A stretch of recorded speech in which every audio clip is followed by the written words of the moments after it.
Hai, apa kabar semuanya? Tema kita adalah peranan dirimu terhadap dirinya. Bismillahirrahmanirrahim.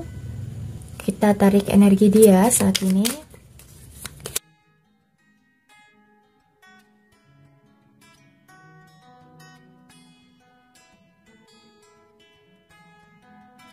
Di sini peranan kamu terhadap dirinya. Aku merasakan kamu memberikan dia pengaruh yang besar ya. Perubahan yang drastis. Karena di sini ada keinginan dirinya yang sangat kuat untuk mengubah hidupnya, untuk mengubah nasibnya, untuk mengubah menjadi orang yang sukses, orang yang berhasil. Jadi kamu memberikan dampak dan pengaruh yang besar untuk dirinya maju, meraih impiannya. Ya walaupun kalian harus berpisah, kalian tidak bersama, LDR ya.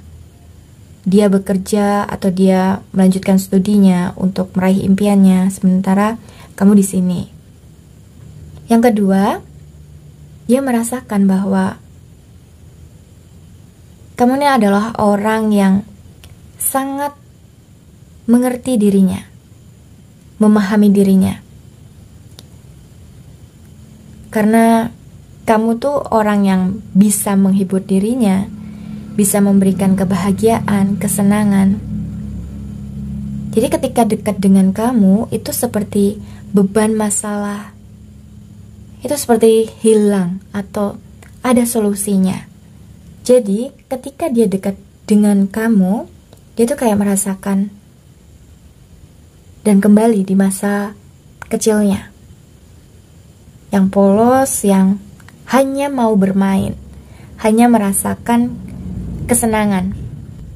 Gak tahu itu masalah, gak tahu itu nantinya seperti apa, tapi ketika bersamamu dia tuh kayak merasakan atau bertemu lagi dengan kehidupannya, kebahagiaannya.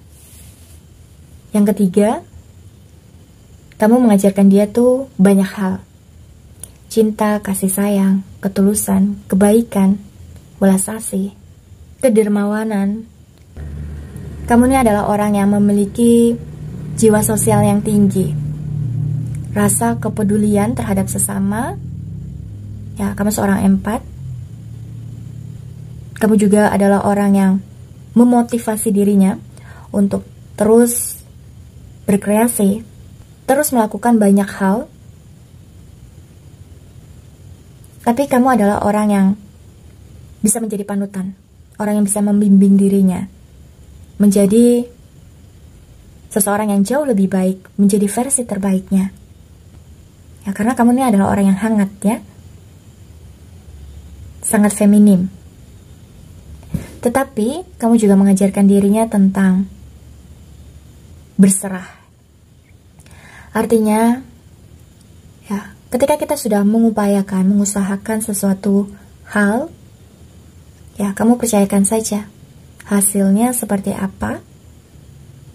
Karena prinsipmu adalah lakukan, terus lakukan. Walaupun kamu sering jatuh, sering gagal, tapi ketika kamu memiliki keikhlasan, kesabaran, dan percaya, berserah kepada Sang Pencipta, ini jatuhnya malah ada sesuatu hal yang beda ya. Ya percaya aja. Ya mungkin ini bukan waktunya kalau kamu selalu mengalami kegagalan. Tapi ada keyakinan yang kuat bahwa suatu hari nanti aku pasti berhasil. Aku pasti sukses. Yang keempat, kamu mengajarkan dia tentang sebuah hubungan, relationship yang baik, yang sehat, yang positif. Bagaimana menjalin hubungan yang langgeng, yang bisa awet. Jadi kamu adalah teman curhat, teman diskusi. Ya asik aja ketika bisa kenal kamu. Jadi dia paham, oh ternyata ada kesalahan saya yang harus saya perbaiki. Bagaimana menjalin hubungan itu dengan baik. Adanya keterbukaan, kejujuran. Tetap percaya kepada pasangannya. Tetap percaya dengan apa yang dia lakukan. Selalu berpikir positif, selalu mendukung, selalu memberi semangat, dan terutama ya, selalu mendoakan yang terbaik. Yang terakhir di sini, peranan kamu adalah kamu mengajarkan dia untuk bisa jujur terhadap diri sendiri. Karena ketika seseorang bisa jujur terhadap dirinya, maka dia akan mendapatkan kemudahan, kelancaran dalam setiap hal. Itu adalah kunci dari kesuksesan. Jadi kita tidak bisa menuntut seseorang untuk jujur, tetapi pastikan bahwa kamu sudah jujur apa belum terhadap dirimu. Ketika kamu bisa jujur terhadap dirimu, terhadap hubunganmu, maka Tuhan dan semesta akan mengirimkan seseorang atau orang-orang di dekatmu ini akan berlaku jujur terhadap dirimu. Tidak manipulatif, tidak toksik, tidak memanfaatkanmu. Kamu mengajarkan tentang arti sebuah tanggung jawab. Jadi ketika kamu melakukan itu, ya kamu harus komitmen. Kamu harus bertanggung jawab. Apa yang telah kamu pilih, apa yang telah kamu putuskan, dan apa yang sudah kamu yakini. Ketika dia kenal dengan kamu, dia semakin percaya diri. Yang dulu dia mengalami trust issue, krisis kepercayaan diri, tapi kehadiranmu memberikan dia semangat, memberikan dia perspektif yang beda. Secara maskulin dan feminim, jadi secara logis dan juga secara intuitif. Kamu mengajarkan untuk bisa membalance keduanya. Kamu percaya dengan apa yang memang terjadi kenyataannya, sesuai dengan yang kamu lihat, yang kamu dengar. Tetapi dia juga mengajarkan kamu untuk bisa mengerti dirimu dulu, memahami dirimu, mengerti perasaan emosionalmu. Percayalah dengan suara hatimu, karena suara hatimu itu tidak akan pernah bohong. Dia mengajarkan sebuah keadilan, kejujuran, dan kenyataan. Secara logik, sepertinya kayak sulit untuk menjalani hubungan ini, karena di sini kalian tidak bersama, kalian berjarak. Ada saja hambatan, tantangan, ujian dalam hubungan ini. Tetapi ada satu keyakinanmu, intuisimu selalu mengatakan, bersabarlah, tetaplah bersama dirinya. Jadi ketika pikirannya udah mulai kacau, overthinking, apakah dia akan setia? Namun hatimu mengatakan bahwa dia tidak akan kemana-mana. Dia hanya fokus kepada pekerjaannya, dengan impiannya, dan cintanya itu hanya sama kamu. Jadi ada sebuah perdebatan, pertentangan, konflik antara pikiran sadarmu dengan alam bawah sadarmu. Kita lihat ya, untuk ciri-ciri dia yang punya pengaruh besar terhadap dirimu. Konfirmasi ulang ya, bahwa dia ini adalah orang yang selalu memberikan kehangatan, kesenangan, kebahagiaan, kedamaian. Dia selalu ceria, selalu asik, karena memiliki positive vibe ya. Yang kedua, dia tuh seperti detektif. Walaupun dia diam, sebenarnya tuh dia mengamatimu dari kejauhan. Mungkin dari sosial mediamu, dari temanmu, dari keluargamu, ada saja yang dia dapatkan informasi tentangmu. Yang ketiga, dia ini adalah orang yang memiliki banyak teman, punya link jaringan yang banyak ya. Karena dia adalah orang yang suka belajar, suka banyak teman, gak suka sendirian. Walaupun dia banyak teman, Walaupun dia tuh selalu kelihatan oke-oke saja kondisinya, tapi secara jiwa dia tuh kayak mengalami jalan buntu. Dia merasa tersesat jalannya. Ya, dia membutuhkan kamu sebagai penerang jalannya. Seorang teman yang bisa mendampingi dirinya, yang bisa memberikan dia arahan, petunjuk. Karena di sini bisa terkait bahwa kamu adalah orang yang berilmu, berpengetahuan luas, berwawasan yang tinggi ya. Orang yang suka membaca. Atau pengalaman hidupmu lebih banyak dari dia. Kamu adalah pemecah setiap masalahnya. Lalu kita lihat ya, niat dia kepada kamu. Ya, di sini. Union dan harmoni. Jadi jelas, niat dia kepada kamu adalah sebuah persatuan. Dia merasakan bahwa kamu adalah orang yang tepat dan terbaik untuk bersamanya. Cuma kamu yang memahaminya, mengerti, dan menyadarkan dirinya untuk menjadi versi terbaiknya. Yang kedua, ya kembali lagi, ini terkait dengan komitmen. Dia sudah punya rencana bahwa dia ingin berkomitmen, dia ingin menjalin hubungan yang baik, hubungan yang serius dengan dirimu.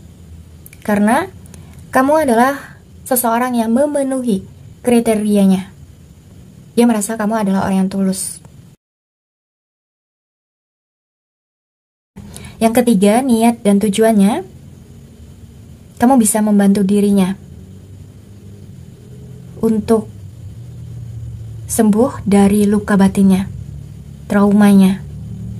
Karena kamu adalah orang yang dia percaya.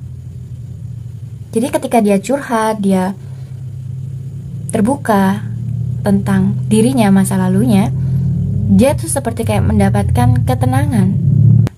Mungkin kalau dengan teman-temannya, dia pasti tidak merasa aman. Tetapi dengan kamu, dia merasakan rasa aman denganmu. Dia sangat percaya denganmu.